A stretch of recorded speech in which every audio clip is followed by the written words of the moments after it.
Hello दोस्तों, जय हिंद, नमस्कार। हालांकि जय हिंद बोलना गलत है क्योंकि अब बोलने वाले हैं आप जय अखंड भारत। हो सकता है ये काम बहुत जल्दी। ऐसा पहले भी हुआ है, जी हाँ, 1975 में हुआ है। तो आप जैसे कि पढ़ भी रहे होंगे, क्या म्यांमार भारत का 29वां स्टेट बनेगा? क्योंकि अभी तक भारत में 28 स्टेट है और यूनियन टेरिटरीज हैं। ठीक है, तो म्यांमार, पूरा म्यांमार की बात नहीं चल रही है। म्यांमार का एक छोटा हिस्सा है, चिन प्रांत है उनका एक, वहां का, उसकी बात चल रही है।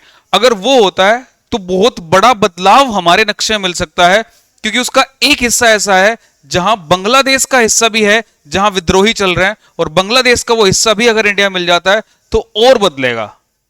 और हो ना हो कुछ समय बाद ऐसा भी हो सकता है कि पाकिस्तान भी भारत का कोई सा 29 के बाद 30वां स्टेट, 31वां स्टेट घोषित ना हो जाए। ठीक है, बातें, कयास बहुत कुछ लगाए जा रहे हैं, बातें बहुत सारी हैं। मैं कुछ बिंदुओं को आपको दिखाता हूं, कुछ पॉइंट्स पे कुछ बातें कर लेता हूं, जिससे आप चीजों को समझ पाओगे क्या ये हकीकत में हो रहा है, क्या ये पॉसिबल है। क्योंकि म्यांमार से सटा हुआ इलाका जो भारत का है, उसमें मिजोरम और मणिपुर है। मणिपुर और मिजोरम में केकई और मैतेई समुदाय हैं, कुकी भी बोलते। ठीक है, कुकी और मैतेई समुदाय हैं जिनमें बहुत कॉन्फ्लिक्ट चल रहा है। आपने सुना भी होगा बहुत बार, मिजोरम की, मणिपुर की आपके पास खबरें आती रहती है कि वहां पे आग लगा दी गई, वहां पे ये कर दिया गया, वो कर दिया गया। उसी से सटा हुआ एक इलाका चिन प्रांत है म्यांमार का। मैं आपको नक्शे के हिसाब समझाता हूं, शायद आपको जल्दी समझ में आएगा। देखो जरा ध्यान से। ठीक है, 29वां स्टेट अगर भारत का बन जाता है, क्या ऐसा पहले कभी हुआ है? हाँ, सिक्किम हमने लिया था 1975 में।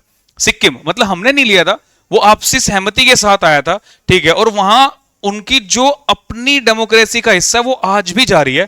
जैसे हमारे देश में इलेक्शंस होते हैं, सिक्किम में आज भी ऐसे इलेक्शंस नहीं होते हैं। आप सिक्किम के बारे में पढ़ना, मैं उसके ऊपर एक प्रॉपर वीडियो आपको बनाऊंगा, बात समझेंगे साहब। ये प्राणी है कौन?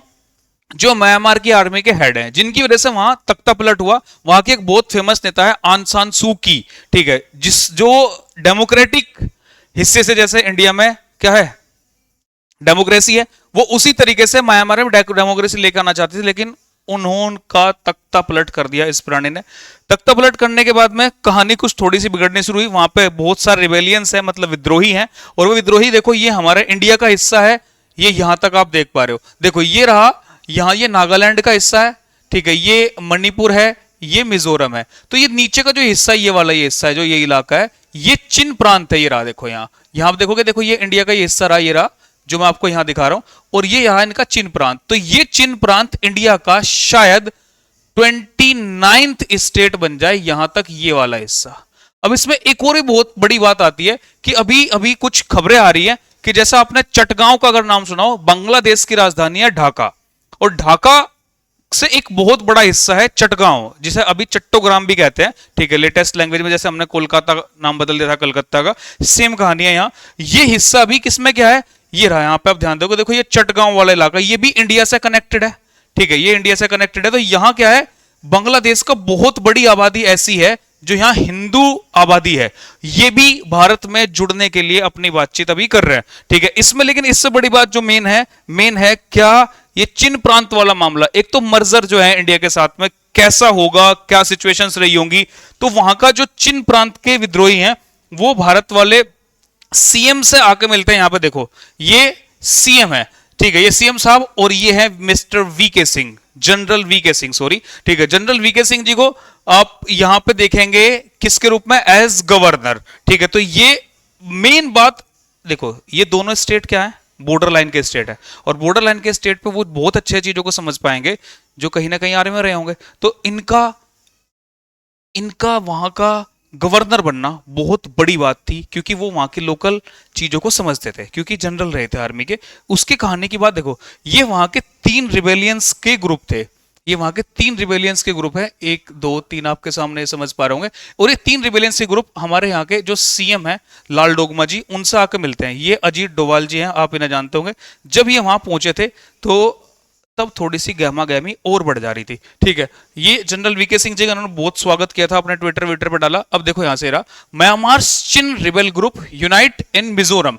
तो मिजोरम के जो सीएम साहब है लाल डोगमा साहब, ठीक है, तो ये अजीत डोभाल जी से मिलते हैं, और ये फिर इन 3 रिबेलियन ग्रुप से मिलते हैं। इन्होंने बोला कि हम एक हो जाते हैं, और एक हो गए चिन रिबेल ग्रुप बना लिया इन्होंने फिर, और ये हमारे यहाँ के सीएम से मिलता है। अगर ये 29वां राज्य बनता है तो इसमें इनका और मिस्टर अजीत डोभाल जी का, मिस्टर वीके सिंह जी का, इन सबका बहुत बड़ा योगदान होगा, बहुत बड़ा योगदान होगा। और मतलब क्यों ना करें, क्यों ना करें यूनाइट।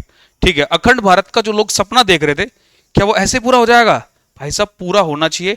आप लोग भी उसी में शामिल होंगे और आपके साथ साथ आप देखते जा रहे होंगे अपने आसपास के जो स्थितियां हैं, वो स्थितियों को समझने की बहुत ज्यादा जरूरत है। देखो लाल डोगमा जी के बारे में आप समझोगे, 1972 से 1977 तक उन्होंने personal assistant chief minister of Mizoram के साथ में काम किया, जो फिलहाल चीफ मिनिस्टर हैं मिजोरम के। अभी जो चीफ मिनिस्टर है मिजोरम के वो लाल डोगमा जी है, और ये इन्होंने पर्सनल असिस्टेंट चीफ मिनिस्टर के, इन्होंने उसके बाद क्या किया, यूपीएससी सिविल सर्विसेज की परीक्षा पास की, आईपीएस बने, और आईपीएस रहे बहुत टाइम। तो देखो ना, following the graduation he appeared for Indian civil services at Shillong, qualifying the Indian police service, मतलब आईपीएस बने 1977 में। तो इनके सामने इन्होंने होता हुआ देखा है कौन सा काम, सिक्किम वाला हिस्सा, जब सिक्किम इंडिया में मर्ज हुआ, भारत का 22वां राज्य बना था उस टाइम पे। ठीक है, और अभी ये खबरें भी आ रही है कि शायद भूटान का भी कुछ हिस्सा, बांग्लादेश का भी कुछ हिस्सा, म्यांमार की मैं आपसे बात ही कर रहा हूं, और कश्मीर का तुम सुनते ही हो। ठीक है, तो ये सारी कहानी मतलब अभी घड़ी जा रही है, और ये खबरें आप तक पहुंचनी जरूरी चाहिए। ये तो सेम नक्शा होगा जो मतलब मैंने आपको बताया कि ये चिन प्रांत वाला इलाका है, तो ये चिन प्रांत वाला इलाका अगर इंडिया में जुड़ जाता है तो बहुत खुशी की बात होगी, हमारा नक्शा बदल जाएगा पूरा पूरा। और ये मिजोरम के जो सीएम थे उनका बहुत बड़ा इंपैक्ट है इसके ऊपर, ये बात मैं आपको पहले भी बोल चुका हूं। ठीक है, तो ये बातें आपको समझ में आई होंगी मुझे ऐसा लगता है, क्योंकि इंडिया का जो ये बहुत, देखो इंडिया का पॉलिटिकल मैप है, ये हमारा पॉलिटिकल मैप है, और इस बात से फायदा क्या होगा हमारा, देखो यहां जब आप आओगे, यहां एक चिकन नेक बनती है, ये चिकन नेक बनते हैं जो हमें यहां से यहां जोड़ने के लिए हेल्प करती है हमारे सेवन सिस्टर्स से। सेवन सिस्टर्स जैसे हम नॉर्थ ईस्ट के जो स्टेट कहते हैं, तो अगर हम इनके साथ में यहां जुड़ते हैं, इसके साथ में, किसके साथ, म्यांमार के साथ, और हमारे पास ये बांग्लादेश का जो हिस्सा आ जाता है, बांग्लादेश का हिस्सा आ जाता है, वेस्ट बंगाल हो गया, यहाँ बांग्लादेश का जो हिस्सा पड़ेगा, ये बांग्लादेश वाला जो हिस्सा पड़ेगा, ये वाला मैं आपको दिखा दे रहा हूँ, ये रहा, देखो ये बांग्लादेश का, देखो ये इंडिया वाला ही चला गया पोर्शन, और इंडिया के नीचे अगर ये बांग्लादेश, देखो म्यांमार दिख रहा होगा ना, ये हिस्सा म्यांमार यहाँ दिख रहा होगा आपको, म्यांमार के साथ बांग्लादेश, इंडिया, ये सारा सेक्शन जुड़ा हुआ है। और अगर ये हिस्सा में मिल जाता है तो हमें यहाँ चिकन नेक पे प्रोटेक्शन मिलेगी। और ये भी बात सुनने में आ रही है कि चिकन नेक की थोड़ी चौड़ाई बढ़ाने की बात चल रही है अभी, क्योंकि देखो हमारे इससे 7 स्टेट कनेक्टेड है, और 7 स्टेट के बाद देखो इस तरफ चाइना का बॉर्डर, ये भूटान है यहाँ पे। ठीक है, ये पूरा म्यांमार का हिस्सा होगा, ये बांग्लादेश का हिस्सा होगा, तो कई देशों के साथ हमारी इंटरनेशनल सीमा साझा होती है, तो हमें यहां पे मजबूती की जरूरत है। तो आपकी क्या राय है इसके ऊपर कि क्या ये 29वां स्टेट बने?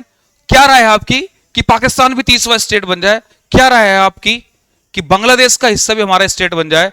ठीक है, मतलब पूरे म्यांमार की बात नहीं है, पूरे बांग्लादेश की बात अभी नहीं है, अभी बात है तो सिर्फ म्यांमार के एक छोटे हिस्से चिन प्रांत की। ठीक है, तो चिन रिबेलियंस ने अभी मिले हैं आर्मी के जनरल के साथ में, उनसे पूरी वार्तालाप हो गई है, अनऑफिशियली साइन भी हो गए हैं, अनऑफिशियली साइन हो गए। अगर वो जुड़ जाता है तो ऐसी और बहुत सारी बातें मैं बताने के लिए आपके सामने जरूर हाजिर हो जाऊंगा। तो जय हिंद, जय अखंड भारत, थैंक यू दोस्तों, बाय बाय।